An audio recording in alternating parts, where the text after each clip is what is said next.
Musim semi membawa warna baru di Incheon, dan dengan itu, wajah-wajah baru ke markas Red Sparks. Klub voli ternama Korea itu kini tengah bersiap menyambut kompetisi baru.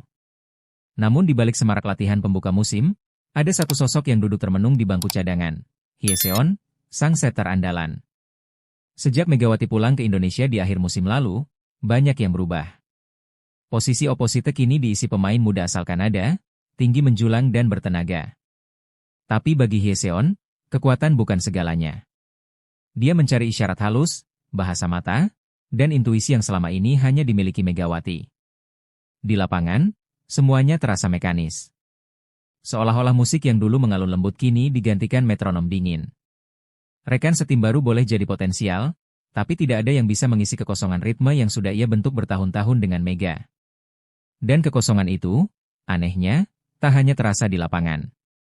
Beberapa hari kemudian, media sosial dikejutkan oleh cuplikan pertandingan 2 musim lalu. Sebuah rally panjang yang ditutup oleh quick set indah dari Hye Seon dan smash mouth Megawati. Namun yang jadi pembicaraan bukan sekadar teknik, melainkan ekspresi mereka setelah poin itu tercipta. Senyum lebar, tepuk tangan penuh semangat, dan pelukan erat. Tagar Hye Mega kembali trending. Fans mulai berspekulasi, beberapa bahkan menggali wawancara lama, mencari celah yang menunjukkan bahwa ada sesuatu yang lebih dalam hubungan mereka.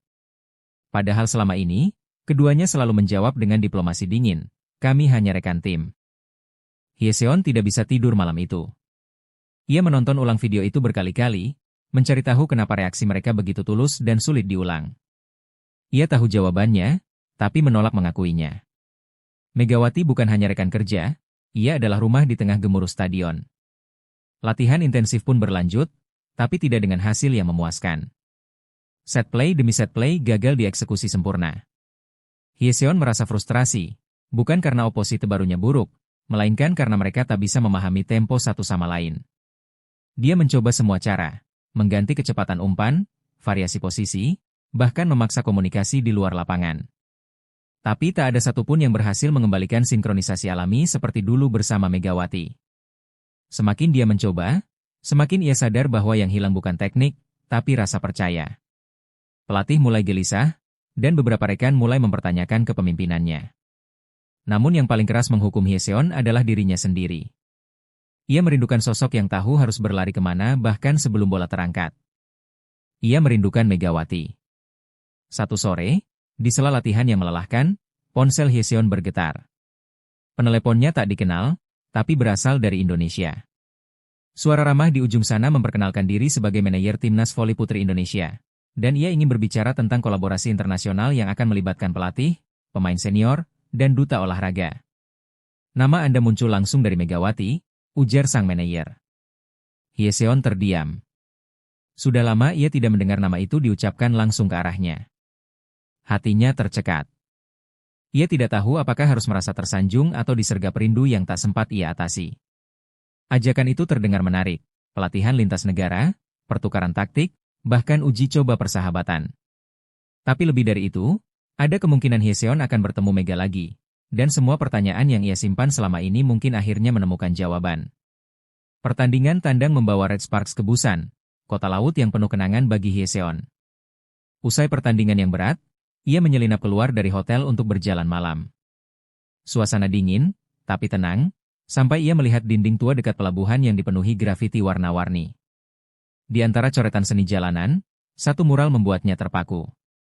Wajahnya dan Megawati, digambarkan dengan detail luar biasa, sedang melakukan tos udara dengan latar belakang api dan bintang. Di bawahnya tertulis, The Perfect Set. Air matanya nyaris tumpah.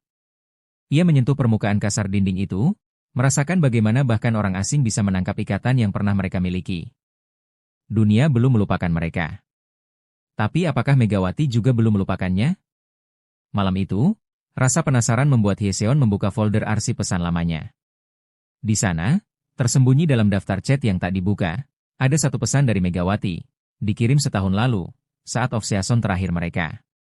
Tangannya gemetar saat membaca. Aku nggak tahu harus ngomong ke siapa, jadi kutulis ke kamu. Waktu di Korea, rasanya bukan cuma soal voli. Aku masih mikirin itu. Hye Seon membaca ulang, berkali-kali, seakan kalimat itu berubah makna tiap ia ulangi. Ia tidak pernah membalas. Saat itu ia takut, atau mungkin tidak siap mengakui bahwa perasaan yang ia simpan selama ini juga dirasakan oleh Megawati. Kini, ia bertanya-tanya, masihkah ada waktu untuk menjawab? Waktu memutar mundur ke 3 tahun lalu, saat Megawati pertama kali menjejakkan kaki di Gym Red Sparks. Wajahnya malu-malu, bahasa Koreanya masih terbata, tapi smash-nya sudah berbicara lebih dari cukup. Hyeseon masih ingat, awalnya ia skeptis. Pemain Asia Tenggara? Belum banyak yang sukses di liga ini. Namun sejak latihan pertama, Megawati menunjukkan keberanian yang jarang ia lihat. Ia tidak hanya kuat, tapi juga cepat belajar, selalu mendengarkan, dan tidak ragu bertanya. Hyeseon mulai membuka diri, perlahan. Mereka mulai mengatur strategi bersama, berdiskusi di luar waktu latihan, bahkan tertawa atas kesalahan masing-masing. Chemistry itu tidak datang dalam semalam, tapi saat datang, ia mengubah segalanya. Mereka menjadi poros tim, jantung pertahanan sekaligus serangan. Dan tanpa sadar, ikatan itu merambat keluar lapangan, menjadi sesuatu yang lebih personal, lebih dalam. Malam sudah lewat tengah ketika Hyeseon terjaga di kamarnya yang gelap. Hujan turun pelan di luar jendela, dan suara detaknya mengiringi pertanyaan yang terus muncul di benaknya. Kenapa? Setelah semua waktu berlalu, Megawati masih menghantuinya? Dia mencoba mengalihkan perhatian. Membuka buku. Menonton film. Bahkan menulis jurnal. Tapi dalam setiap usaha melupakan, nama Megawati justru muncul dengan lebih jelas.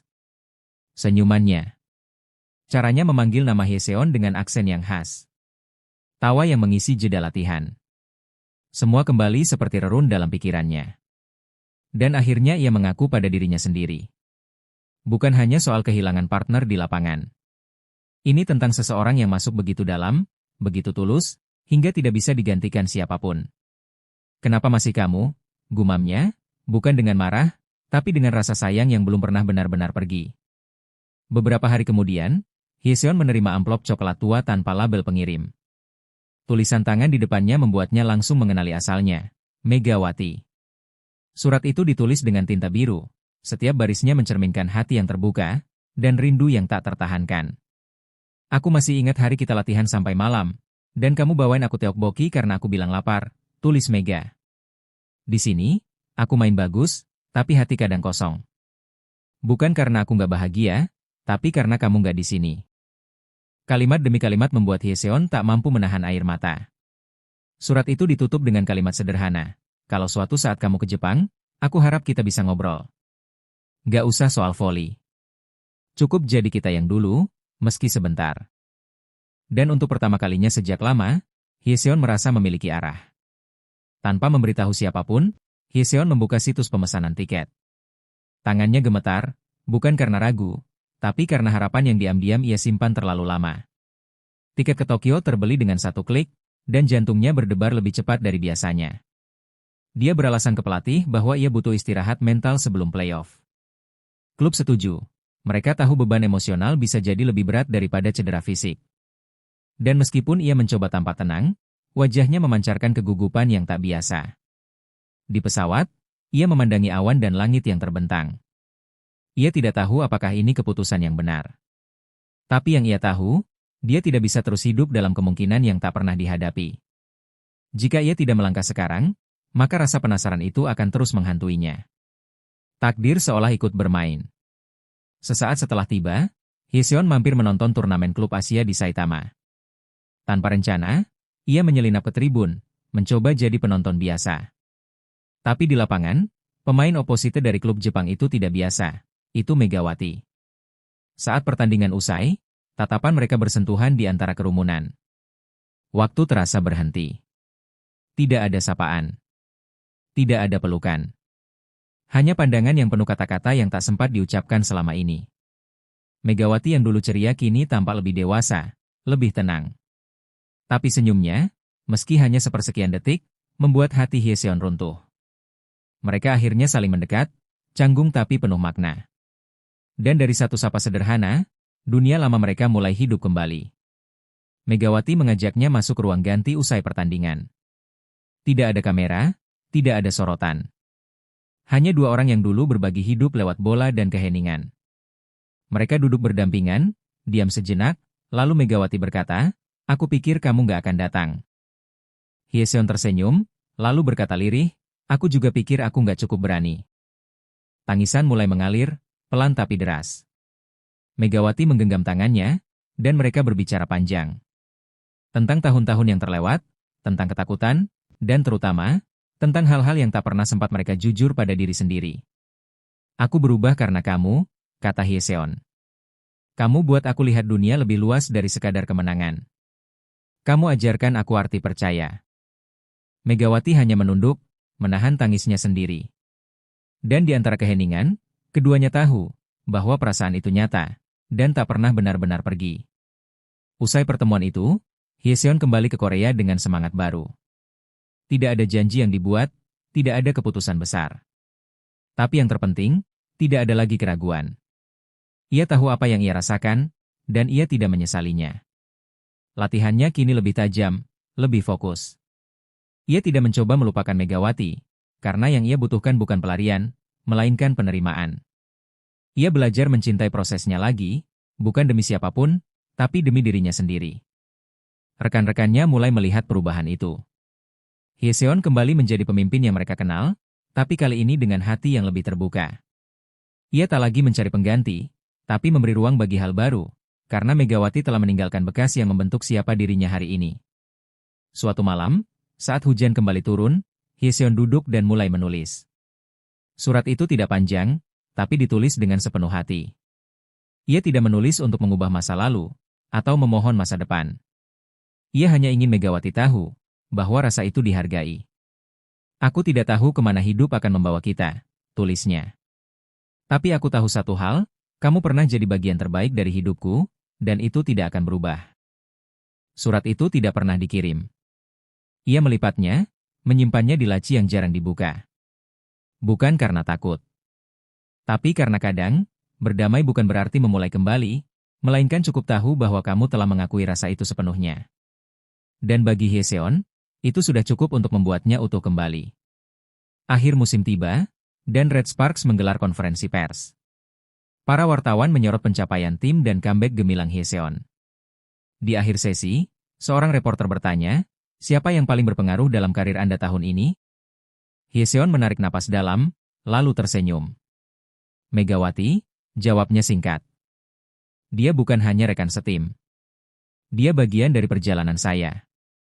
Dan pengaruhnya akan selalu melekat.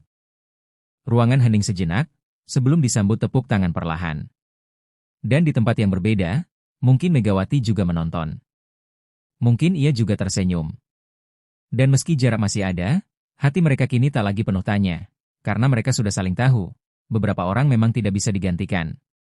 Karena mereka membentuk siapa kita sebenarnya.